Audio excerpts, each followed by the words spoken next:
Mas a palavra vai bater de frente. Ela sempre bateu e sempre venceu. Quando dá prioridade à palavra, tem batismo, tem cura, tem renovação, tem culto animado, tem culto fervoroso.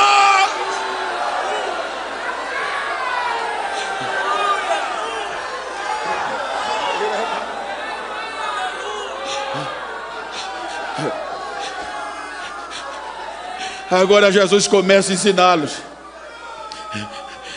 E a revolução vai acontecer. O projeto chegou, gente. Agora Jesus começa pelo interior. Ô gente, ô missionário, reclama não do campo que tu tá. Se Jesus está, vai dar certo. A primeira aprendizado do discípulo foi em Caná da Galileia, numa festa de pobre, que até o vinho acabou. Mas foi lá que tudo começou.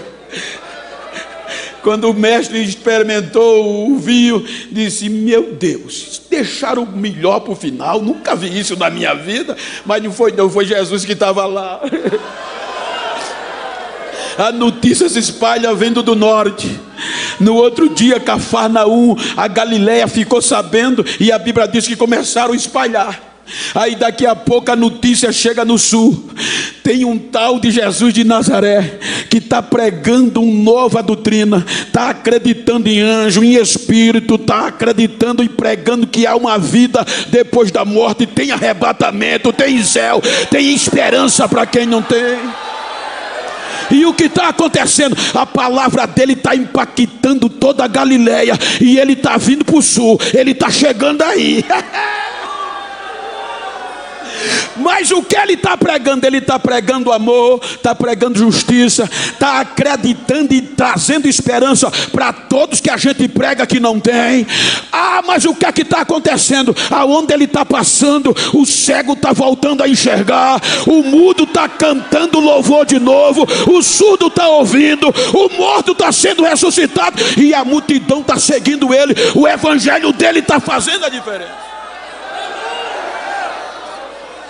Aí Jesus vai para o sul. Quando chega no sul, em síntese, sucinto, para não ultrapassar o limite, primeira coisa que ele chega no sul, que vai no templo, a corrupção permeava. Gaiola com pombo. Quanto é o pombo? É R$1. Os cabas vendiam por 10. Na casa de Deus. Quanto é essa camisa do Congresso? Custou 10, estou vendendo por 60.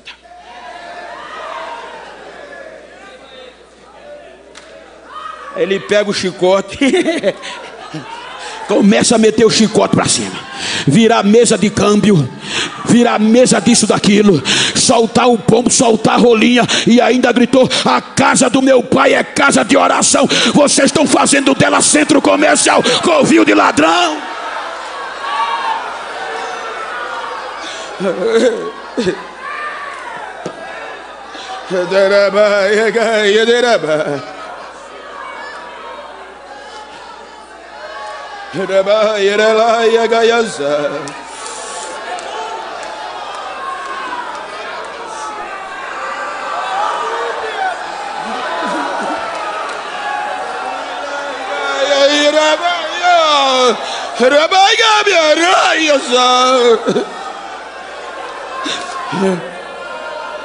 A justiça e o amor chegou.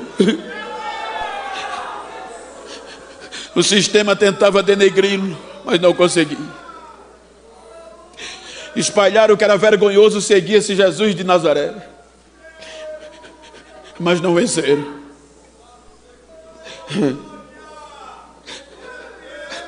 99% dos que seguiam Jesus era só ralé. Quem olhava não acreditava: isso não vai dar certo não. Ex-prostituta, ex-aleijado, ex-cego, analfabeto no meio, vai não, viu?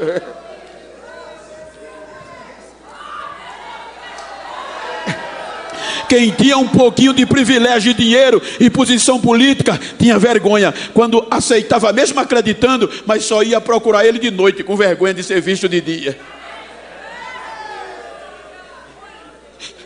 Ele dizia: mas se vocês tiverem vergonha de mim, eu também vou me vergonhar de vocês naquele dia. Se vocês querem me seguir, vão renunciar a vocês mesmos. Pegue a cruz de vocês, venham e siga-me. Capítulo 23 de Mateus. Em síntese, veja que ele lamenta, gente. O capítulo 23 de Mateus é um lamento final. Ele diz: ó Jerusalém, Jerusalém, tu que matas os profetas e apedreja os que são enviados a ti. Quantas vezes eu quis te juntar debaixo das minhas asas, como a galinha junta os seus pintinhos, e você não quis. Ele chorou. O capítulo 24, os discípulos são impactados pela obra arquitetônica que Herodes, para ganhar votos e o privilégio, fez em Jerusalém, a reforma do templo. Os discípulos disseram: Senhor, que maravilha, não vai ficar aqui pedra sobre pedra que não seja derribada. O capítulo 24, ele fala das dores dos últimos dias. O capítulo 25, ele fala em Jerusalém, ele ensina acerca da advertência da vigilância, da sua vinda, da reserva das 10 virgens, da grande tribulação. Quando chega no capítulo 26, o primeiro versículo diz: e depois que Jesus deu esses ensinos, houve uma reunião, aonde? Na casa do sumo sacerdote. E quem foi convidado? Os fariseus e os anciões, só a cúpula. E o texto diz que naquela reunião resolveram de forma dolosa, intencional, criminal, matar Jesus secretamente. Porque se mata ele, acaba. Se mata ele, o projeto acabou. Gente, a partir daqui, sintetizando, você vê que se formou um centrão. Eu posso estar no lugar impróprio para falar, mas é a realidade. Quando o sistema quer, gente. A Bíblia diz que os saduceus esqueceram as diferenças com os fariseus e se uniram. Com o objetivo de quê? Matá-lo. Vamos fazer tudo certinho. Não podemos prender ele no meio do povo, por conta dos escândalos. Então fizeram tudo bonitinho. Morre aqui. A Bíblia diz que a primeira coisa de ilegalidade, prenderam ele à noite, e à noite já julgaram. E a lei judaica e a lei romana proibia qualquer um dos judeus subalterno a Roma a ser julgado durante a noite. A obrigação do judiciário era julgar durante o dia, e se ele fosse condenado, tinha direito à defesa. Mas o sistema arquitetou tudo certinho, de noite, nem sem direito à defesa. Quando amanhece o dia, o julgamento já estava sentenciado. 2 testemunhas falsas. O negócio foi rolando e levam para Pilatos. Veja que Pilatos tentou de todas as formas, mas contra o sistema não dá para vencer. Pilatos sanciona dizendo: vou lavar as minhas mãos. E a Bíblia diz que os principais sacerdotes motivavam o povo para o povo gritar: crucifica-o. A lei judaica não aceitava a morte de cruz. Pela condenação de Jesus, o máximo era chicotada, mas o sistema levou a cruz para quê? Para matar o projeto e ninguém vir depois dele. Foi tudo bem arquitetado. Levaram para o quartel-general para dilacerar. Eu achei lindo quando um médico florense, um médico que faz autópsia investigativa criminal, chamado José Antônio Laurenti. Ele foi procurado num período de muito questionamento deste tópico, ressurreição, morte e vida de Jesus, naquele filme que fez sucesso. E ele escreveu para a revista El Del Mundo, uma revista católica bem conservadora. E ele foi convidado para trazer a realidade no texto bíblico e histórica, o que verdadeiramente foi a causa da morte de Jesus. Então, o que eu achei lindo é que ele fez uma autópsia criminal de uma pessoa, Florence, de uma pessoa de 30 a 35 anos, conforme o relato, que Jesus tinha 33. E é função desta medicina descobrir se a causa da morte foi homicídio, foi suicídio ou foi criminal. Então ele diz que se observasse aquele corpo de Jesus, com base nos dados bíblicos históricos, em uma autópsia, a primeira coisa, eles analisam 3 partes: crânio, abdômen e tórax. Ele diz que começando pelo tórax, o massacre foi tão grande, que dava para perceber no crânio de Jesus, perfurações pequenas, mas profundas, causadas pela coroa de espinhos. Aquelas perfurações eram tão profundas que causavam hemorragias no crânio. Ele disse que quando foi para o tórax, para o abdômen, não dava para acreditar. O massacre foi tão grande que ele disse que dava para descobrir perfurações no fígado, nos rins, no pericárdio, a membrana que envolve o coração. Quando eles enfinharam a espada e, além de transpassar, ainda puxaram de volta, rasgando tudo. Hematomas nos joelhos e nas mãos. Fizeram tudo certinho para tudo acabar ali. As últimas 8 horas foi crucial para o projeto, gente.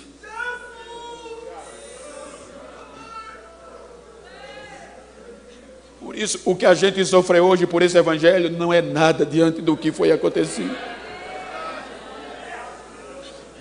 Diga para quem está ao seu lado: depois desse congresso, eu vou aguentar mais pancada. Não vou desistir não.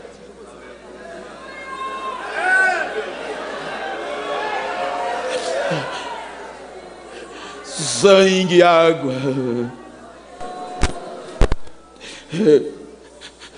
9 horas, diz Mateus, 3 horas da tarde, o sistema se anima, porque 3 horas da tarde a notícia chega no sistema: acabou de falecer.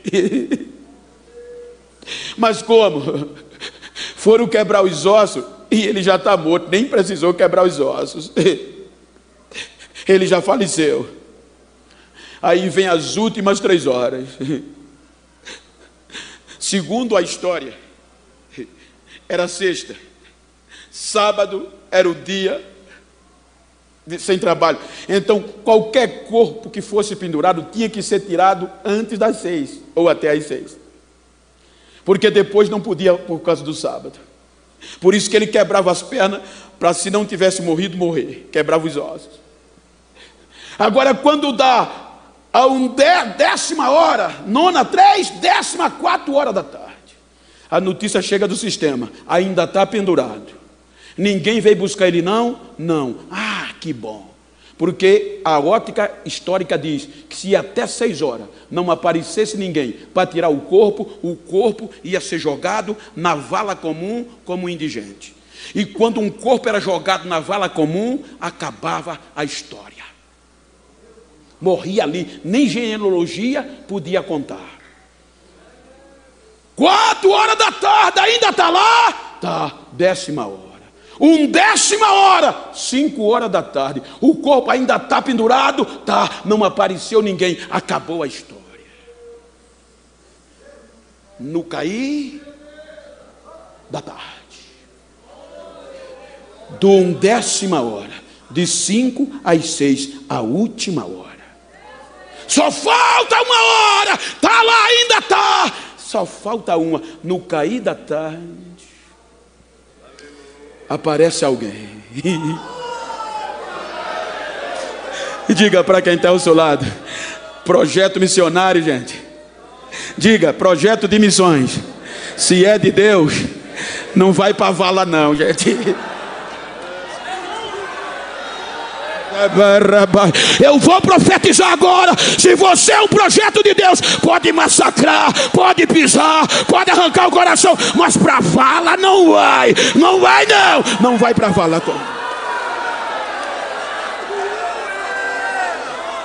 Mas o tempo está terminando. Se for possível, Deus entra nos acréscimos. Deus faz o sol parar, mas não vai não. Não vai para a vala. No cair da tarde, quem é que aparece? E quem era José de Arimateia? Primeiro adjetivo: um homem rico. Não era fraco não. No cair da tarde, José vai a quem? Era senador da República. Ele vai direto para Pôncio Pilatos com um requerimento. Que você quer, Zé? Chamar Zé, como nordestino. Eu quero o corpo daquele homem que está no meio. Gente, isso aqui é uma lição tão grande para a gente. Não tinha um discípulo. O projeto é demais, gente. Às vezes a gente reclama, a gente não investe. Esse homem investiu num cadáver, gente. Para todo mundo, até para o texto, era um cadáver. Mas José viu algo diferente. Eu vou investir. Vou jogar minha semente aqui. E só quem podia tirar era com a ordem do governador. Aí a Bíblia diz que Pilatos sanciona e manda uma ordem que entregasse o corpo de Jesus a José. Antes das 6 horas, ele estava descendo da cruz. Ele envolve num pano de linho. Tinha comprado um túmulo novo na rocha. Joga o corpo de Jesus lá dentro. Aí a Bíblia diz: ele removeu, empurrou uma pedra grande e colocou na porta do túmulo. Veio a noite. No outro dia o sistema desesperado. E aí? Foi para a vala não. Mas o que? Apareceu José, e não é fraco não, e tirou o corpo dele.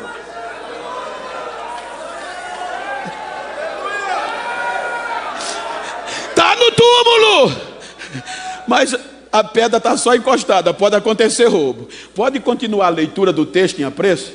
Que o texto diz: no outro dia, depois do dia da preparação, os principais sacerdotes e os fariseus foram na casa de Pôncio Pilatos e disseram a ele: já que o corpo não está mais, vamos proteger. Pilatos, a gente lembrou que aquele mentiroso disse que ia ressuscitar no 3º dia, está escrito. Então dá ordem para a gente guardar o sepulcro até o 3º dia. Aí Pilatos diz: a escolta está aí, faça o que vocês quiserem. Segundo historiadores, uma escolta, dependente de ser judaica ou romana ou do templo, era composta de 10 a 30 soldados. Aí o texto diz que eles pegaram os soldados, foram até o sepulcro. Já como o primeiro dia foi dolorido, o segundo dia foi pior. Eles pegaram o lacre com o anel do procurador. Pá! Além de deixar os soldados, lacraram a pedra que José só deixou encostada. E esse lacre violar, irmã Diana, era a mesma coisa de cometer um crime gravíssimo. Ninguém de sã juízo podia se aproximar daquele lacre que era representativo de Roma. O lacre foi posto, acabou. Os soldados, imagina para os discípulos. A notícia foi tão catastrófica que um hino diz que nem um pássaro cantava e nenhuma voz se ouvia. E foi nisso, eu já disse e volto a dizer, foi nisso que o carnaval desse ano em São Paulo se baseou e pegou fama. Quando uma das mais principais escolas de São Paulo trouxe esse tema para o Sambódromo. E eles começaram a divulgar no palco do Sambódromo a morte e Jesus e o diabo, o inferno.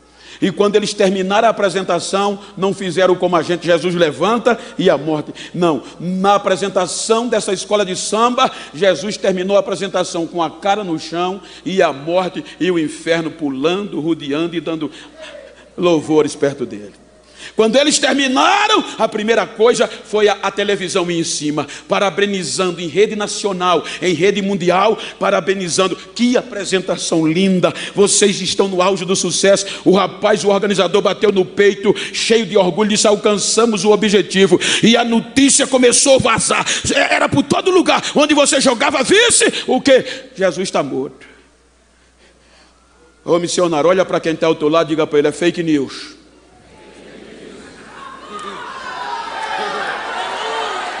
É fake, é fake, porque no terceiro dia, ainda de manhã, Deus resolveu quebrar o lacre, Deus resolveu quebrar e revolver a porta.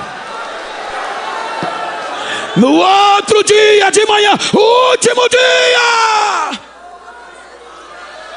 Maria Madalena e a outra Maria vai ao sepulcro. Quando chega lá, a pedra estava revolvida, o lacre quebrado, os soldados, toda a escolta como tinha morrido, desmaiado, e 2 varões com aspecto de relâmpago apareceram. Vocês estão procurando quem? O nosso mestre Jesus. Ele não está mais aqui, ele já voltou a viver, ele já ressuscitou, ele voltou a viver.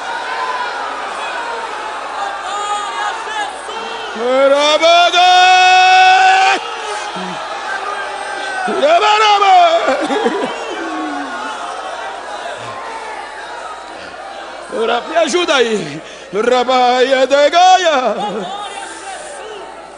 Olha para quem está ao teu lado e diz: ainda vai desistir?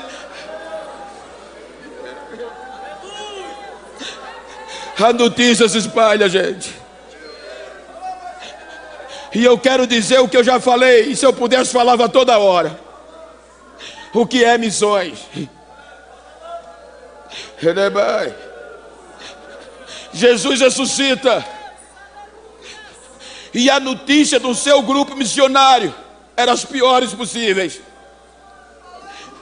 Pedro desistiu, Senhor.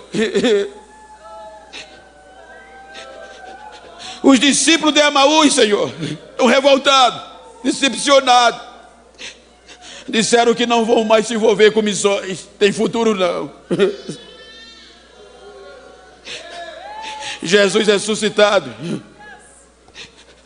a primeira coisa que ele diz às mulheres: diga a meus irmãos que eu não desisti deles, eu vou atrás dele na Galileia, eu vou atrás deles.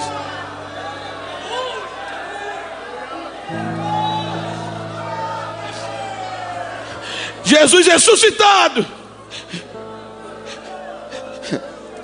ele coloca o pé na poeira de novo. Ele percebe que 2 missionários, tristes, desanimados, de Emaús, desistiram do projeto. A decepção, a frustração, a pressão psicológica, arrumaram as malas e disseram: vamos voltar para casa, desistir disso, tem futuro não. E a Bíblia diz que eles voltavam pelo caminho para Emaús, reclamando, falando e discutindo acerca do assunto. Aí Jesus entra na conversa no meio, coloca o pé na estrada de novo e diz: vocês estão conversando sobre o quê? Por acaso tu és o único que não sabe das coisas que aconteceram nos últimos dias? Quais? Sobre Jesus Nazareno, um homem poderoso em obras, em palavras, usado por Deus. Olha o que é que eles dizem: como os nossos sacerdotes mataram ele. Se bem que algumas mulheres que andavam com a gente disseram que ele ressuscitou, mas ponto.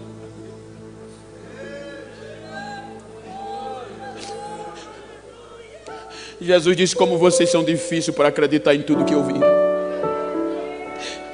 Será que não era necessário que o Cristo padecesse para entrar na sua glória? E vai pregando dos Moisés, passa pelos profetas, o que a lei dizia dele. Quando ele terminando a pregação, a Bíblia diz que aí vão chegando em Emaús. Os discípulos entram para a aldeia e ele faz como quem ia passar direto. Como os discípulos aprenderam o amor, começaram a dizer: é tarde, moço, é perigoso essa hora andar por aqui. O amor, gente. Fica com a gente essa noite, tem um cantinho para você dormir. Talvez amanhã o senhor continue a viagem. Constrangeram ele e ele entrou na aldeia. Sentou na mesa. Trouxeram um pão.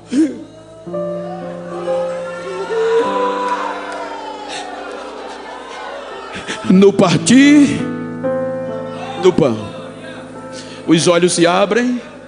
No partir do pão,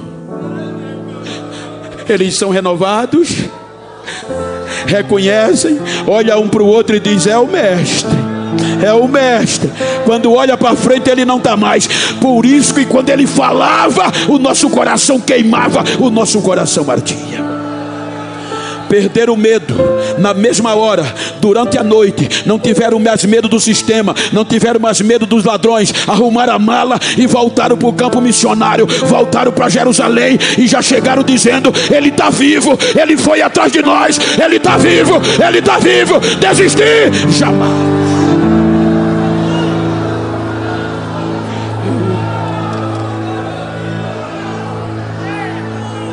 Vai atrás de Pedro.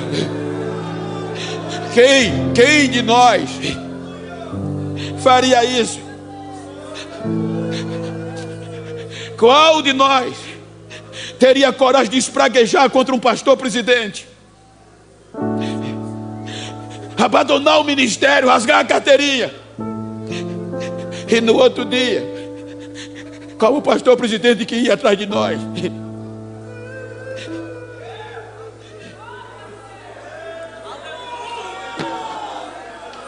Porque não adianta só fazer congresso, gente. Não adianta. Missão não é missão sem justiça e amor.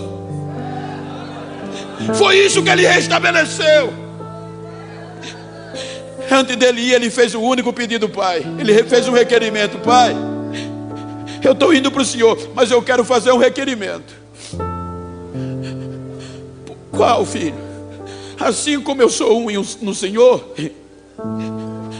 que eles sejam um em nós. E ele justifica: para quê? Para que o mundo acredite que o Senhor me enviou. Então diga para quem está ao seu lado: missão só é missão se você gostar de mim, se você me amar mesmo com os meus defeitos. A gente está acostumado a pregar, a gente entre aspas, bem verdade, a pregar, fazer congresso, culto de desviado. Não no caso aqui, estou falando de uma forma específica. Mas você sabe que não é fácil ser crente na conjuntura atual. Tem gente aqui com 30, 40, 50 anos de fé, ou até mais, e você sabe quanto você rala para estar aqui. Mas você não é super crente. E tem hora que você falha, é ferido, e a primeira coisa que a gente costuma fazer é deixar para trás. Eu conheço lugares que os crentes são proibidos de dar a paz do Senhor e de falar com quem foi ferido. Serve mais não. Não foi isso que Jesus fez. Os discípulos de Emaús estão revoltados, desistiram, estão dizendo que perderam a fé. Pedro espraguejou, o Senhor ouviu. Não sobrou um. Tomé desviou, não é mais crente não. Ele vai atrás de um por um.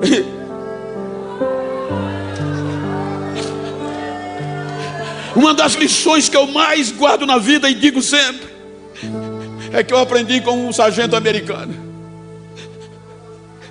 Eu parabenizei a eles pela coragem que eles têm na guerra.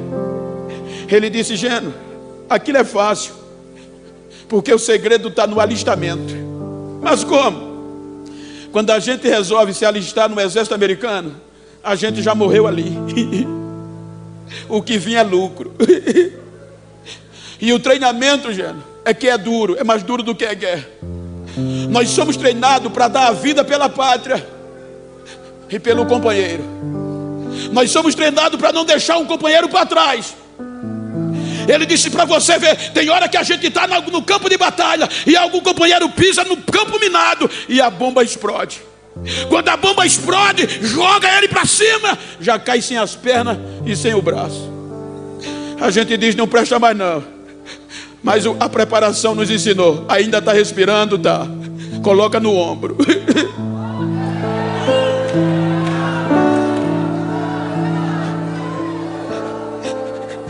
Ele se abaixa, pega os feridos e coloca no ombro e traz para o acampamento. Diga para quem está ao seu lado, não quero nem saber como você chegou nesse congresso. Diga, só tenho uma coisa para te dizer: se depender de mim, você não vai ficar para trás.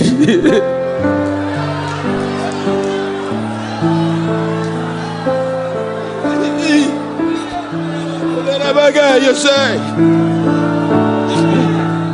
Fique de pé, por favor.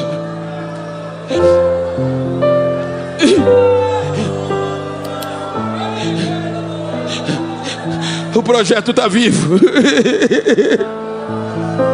Ide por todo mundo e pregai a minha palavra, acreditando em que ninguém acreditava. Preguem. Se você está perto de uma pessoa do mesmo sexo, íntima, me ajuda aqui, companheiro, vira para ele assim, com todo respeito ético. Está perto de uma irmã, está perto de um irmão, está perto de uma pessoa íntima, vira para ele assim. Eu gosto de terminar assim as ministrações. Diga para ele, quero nem saber se você chegou ferido, querendo desistir. Quero saber como você vai sair. Diga, vou sair renovado, vou sair sarado, acreditando que eu não vou para a vala. Ninguém vai me jogar na vala, que eu faço parte do mesmo projeto. Diga para ele, me faz um favor. Depois desse congresso, se alguém imaginou que eu estava esquecido, quebrou a cara. Porque se depender de mim, você não vai ficar para trás. Vai não, abraça ele, dá o teu ombro a ele, renova ele.